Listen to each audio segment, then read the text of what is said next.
আমি আজ 5ই আগস্টের ঐতিহাসিক বিপ্লব পরবর্তী এই স্বাধীন বাংলার মাটিতে দাঁড়িয়ে আরেক ধাপ এগিয়ে কথা বলতে চাই।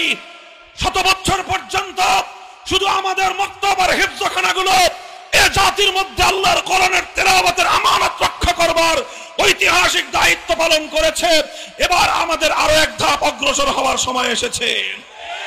5ই আগস্ট পরবর্তী এই বাংলার মাটিতে যতগুলো রাষ্ট্রীয় ব্যবস্থাপনায় স্কুল শিক্ষা ব্যবস্থা রয়েছে, সেই স্কুলগুলোর প্রাইমারি স্কুলগুলোতে যেখানে মুসলমানদের সন্তানরাই 90% থেকে 95% পড়াশোনা করে, যে স্কুলগুলোর খরচ 90% মুসলমানদের ট্যাক্সের পয়সা দিয়ে যোগান হয়, যে স্কুলের শিক্ষক শিক্ষিকাদের বেতন আমাদের ট্যাক্সের পয়সায় যোগান হয়, যে স্কুলের পাঠ্যপুস্তক আমাদের ট্যাক্সের পয়সায় ছাপানো হয়, যে স্কুলগুলোর ঘর দালান আমাদের ট্যাক্সের পয়সা দিয়ে যোগান দেওয়া হয়, আর সবচেয়ে বড় কথা, যে স্কুলে পড়ে আমার বাচ্চারা, আমার সন্তানেরা, সেই স্কুলে ইংরেজি, বাংলা, অঙ্ক, ভূগোল, ইতিহাস সব শিক্ষা থাকবে, আল কোরআনের তেলাওয়াতের শিক্ষা থাকবে না।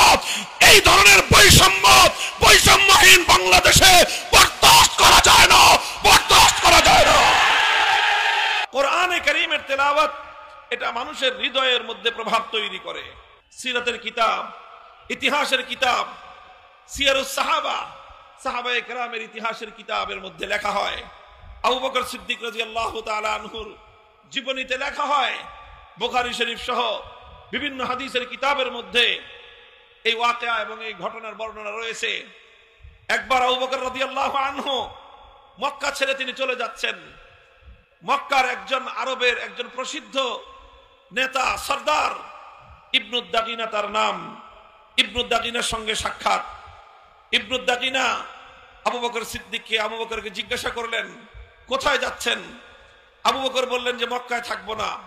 কেন থাকবেন না? মক্কার মানুষ আমাকে জ্বালা যন্ত্রণা দেয়, উত্ত্যক্ত করে, কষ্ট দেয়, নির্যাতন করে, এজন্য আমি মক্কা ছেড়ে চলে যাচ্ছি। ইবনুদ দাগিনা বলল যে আবু বকর, আপনার মতো ভালো মানুষ, পরোপকারী মানুষ, আপনার মতো সোনার মানুষ যদি মক্কা ছেড়ে চলে যায়, এটা হবে মক্কা নগরীর জন্য এবং মক্কার অধিবাসীদের জন্য চরম লজ্জার বিষয়। কাজে আপনি মক্কা ছেড়ে যাবেন না, আপনার যা সমস্যা আমি সমাধান করে দেব, আপনি চলুন। ইবনুদ দাগিনা আবু বকর রাদিয়াল্লাহু আনহুকে নিয়ে মক্কায় ফিরে এলেন। মক্কার লোকদেরকে জড়ো করে জিজ্ঞাসা করলেন, বললেন যে তোমরা আবু বকরের সঙ্গে এমন দুর্ব্যবহার কেন করো? আবু বকর যদি মক্কা ছেড়ে চলে যায় তাহলে আরবের মধ্যে মক্কার বদনাম হবে, কলঙ্ক হবে। মানুষ বলবে মক্কার মানুষ দুষ্ট, আবু বকরের মতো সোনার মানুষ, মোমের মতো নরম মানুষটাও তাদের সঙ্গে থাকতে পারে না। সুতরাং আবু বকর মক্কায় থাকবে, তোমরা কেউ তাকে উত্ত্যক্ত করবে না। মক্কার লোকেরা বলেছিল, ঠিক আছে, আবু বকর মক্কায় থাকুক, আমাদের কোনো আপত্তি নাই। সে যদিও আমাদের বাপদাদার ধর্ম ত্যাগ করে মুহাম্মাদের ধর্ম গ্রহণ করেছে, সেটাতেও আমরা আপত্তি করব না।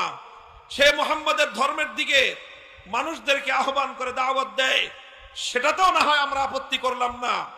সে মুহাম্মাদের আনিত কিতাব সাল্লাল্লাহু আলাইহি ওয়াসাল্লাম কোরআনে কারীম তেলাওয়াত করে, সেটাতেও আমরা আপত্তি করব না।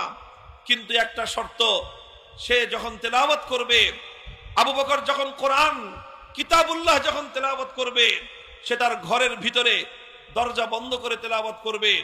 ঘরের বাইরে উন্মুক্ত উঠোনে দাঁড়িয়ে সে কোরআনের তেলাওয়াত করতে পারবে না।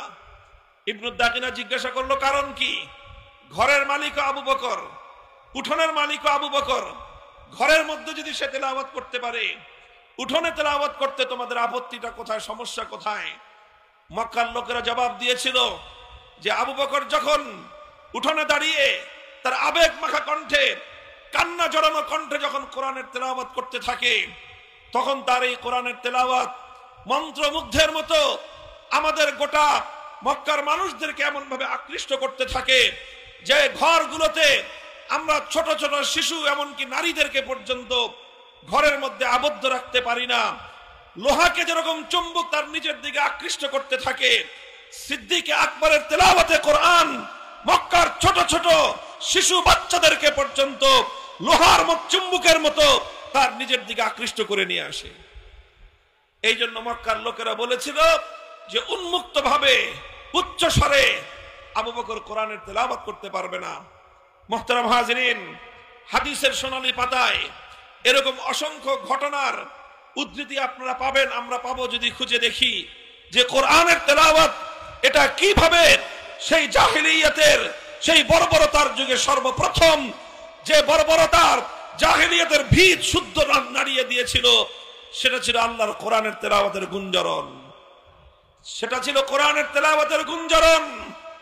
আজকে এই পাষাণ হৃদয়ের এই আধুনিক একবিংশ শতাব্দীর ইট পাথরের এই সভ্যতার যুগেও সকল বর্বরতা, সকল অন্যায়, অবিচার, জুলুম, বৈষম্যের বিরুদ্ধে যদি সত্যিকার অর্থে মানবতার বিজয় কেউ কামনা করো, আমি আল্লাহর নামের হাজারবারের শপথ করে বলতে পারি, এই সমাজের ঘরে ঘরে মানুষের কর্ণকুহরে আল্লাহর কোরআনের গুঞ্জরণ তৈরি করা ছাড়া এর চেয়ে উত্তম কোন পন্থা দুনিয়াতে হতে পারে না।